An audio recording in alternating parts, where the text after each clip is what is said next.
राधिका, राधिका, वो ना कल कल तुम्हें मेरा एक बहुत जरूरी काम करना है, वेरी वेरी इंपॉर्टेंट। मेरे लिए ना एक ऑडिशन का कॉल आएगा और तुम्हें तो मालूम है कि मैं कंप्यूटर क्लास के लिए जाती हूँ। तो तुम सुन रही हो ना राधिका, तुम्हें सारा दिन फोन के पास बैठना पड़ेगा, क्योंकि उस दिन कीर्तन वाले चक्कर की वजह से ना मैं ऐसा कोई भी काम नहीं करना चाहती जिससे बाबूजी गुस्सा हो। और अगर बाबूजी ने फोन उठा लिया तो मैं तो गई ना। तो तुम सुन रही हो ना राधिका? हाँ, समझ रही हो ना? हाँ राधिका, अगर ये ऑडिशन मिस हो गया ना तो मेरे सारे सपने टूट जाएंगे। राधिका, तुम समझ रही हो ना? तो तुझे कल फोन के पास सारा दिन बैठना ही पड़ेगा। हाँ, प्रॉमिस कर, प्रॉमिस कर, पक्का पक्का प्रॉमिस ना? हाँ, यस।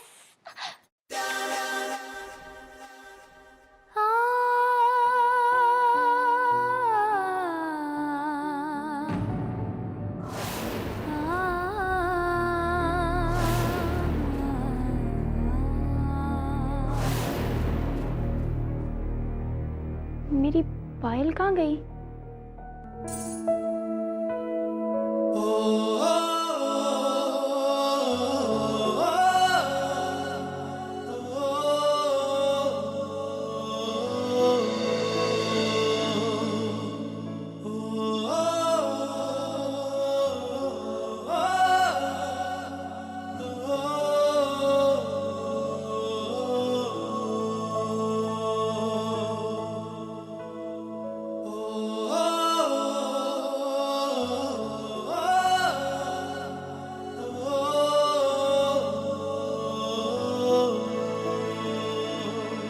बिना कुछ कहे, बिना कुछ पूछे बस यूं ही गायब हो गई और अपनी ये निशानी मेरे पास छोड़ गई। नाम तक नहीं बताया आपने। अब कैसे ढूंढूंगा मैं तुम्हें? लेकिन ढूंढूंगा जरूर, और इस पायल को तुम्हारे पैरों में फिर से पहनाऊंगा। बिरजू,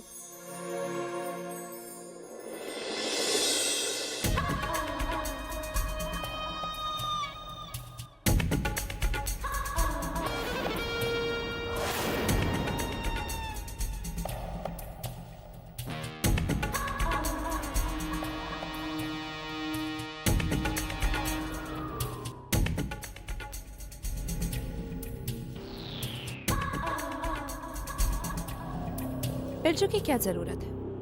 कोई काम है तो मुझसे कहो ना। आपको काम बताने की हिम्मत मुझ में कहां से हो सकती है भाभी?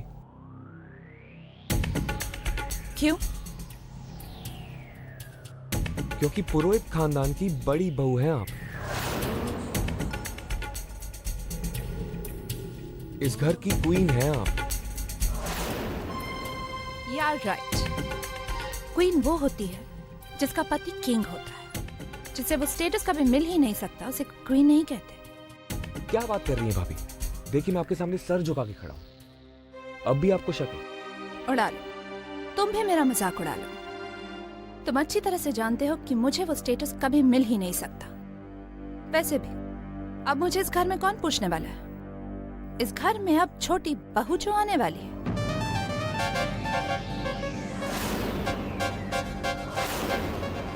छोटी बहू? Now don't tell me कि तुम नहीं जानते कि माँ पिताजी ने तुम्हें इंडिया वापस क्यों बुलाया है? अगर आप जानती हैं तो आप बता दो। Well, बहुत स्पेशल वजह है इसके पीछे। काफी सोच समझ के लिया गया है ये फैसला। अब आप आज ही बताएंगी या फिर मैं कल का इंतजार करूं? Well, my dear brother-in-law, माँ पिताजी ये चाहते हैं कि तुम्हारी शादी यहीं की किसी लड़की से हो। इनफैक्ट उन्होंने तो ये डिसाइड कर लिया है कि पुरोहित की छोटी बहू वृंदावन से ही होगी।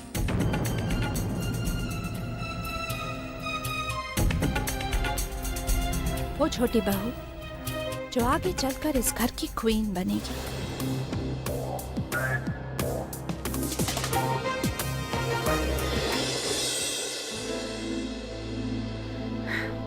हैरान तो जरूर होगा वो, बस कहीं नाराज ना हो जाए वो हमसे।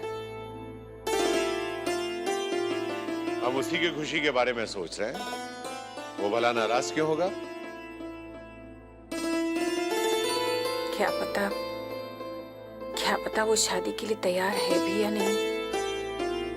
जब हम अपनी बात रखेंगे तो तैयार भी हो जाएगा। और वैसे भी देव बहुत समझदार लड़का है। उसकी सोच आम लड़कों जैसी नहीं है।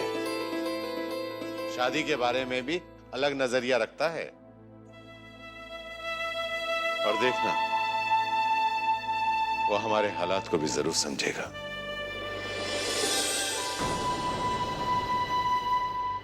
मैं जानती हूँ देव हमारे हालात को जरूर समझेगा, लेकिन एक बात पूछूं, वृंदावन की ही लड़की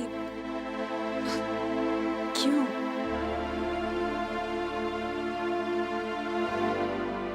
अपनी दादी माँ और माँ जैसी दुल्हन कहाँ मिलेगी उससे? हम तो जो भी लड़की ढूंढेंगे उसके लिए अच्छी ही ढूंढेंगे, जो उसके लायक हो। और मुझे इस बात का पूरा यकीन है कि हमारी छोटी बहू देव की जिंदगी और हमारे परिवार दोनों में खुशियां भर देगी। ठीक है, अगर मॉम डैड यही चाहते हैं तो ऐसा ही होगा। क्या? यू मीन टू से कि तुम्हें वृंदावन की लड़की से शादी करने में कोई एतराज नहीं है? देव, मुझे तो लगा था कि तुम्हारी लाइफ में तो गर्लफ्रेंड्स की लाइन लगी होगी। हमेशा अपनी फ्रीडम की बात करते हो। और नहीं देव, मैं नहीं मानती कि तुम इतना बदल सकते हो। कम ऑन भाभी, चेंज इज गुड। और वैसे भी हर इंसान तो शादी करके दुखी नहीं होता ना। तो मेरा मजाक तो नहीं उड़ा रहे ना? नो वे भाभी, आप इतनी इंटेलिजेंट हैं, भला मैं आपका मजाक कैसे उड़ा सकता हूँ? थैंक्स।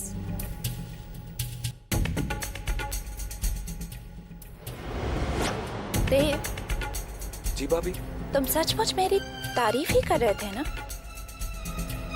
आपको कोई शक है भाभी? थैंक्स। मैं बिरजू को भेजती हूँ।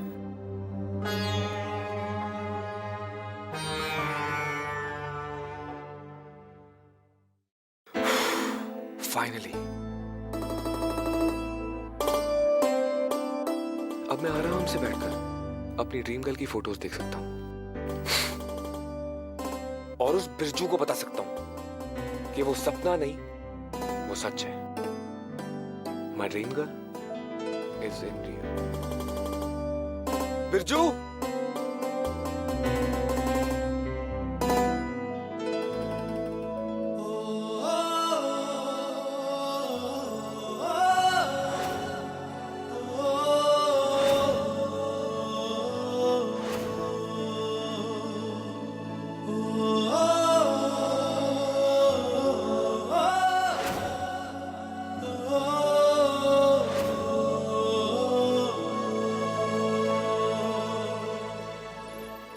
एक नाइट मैं तुमसे पक्का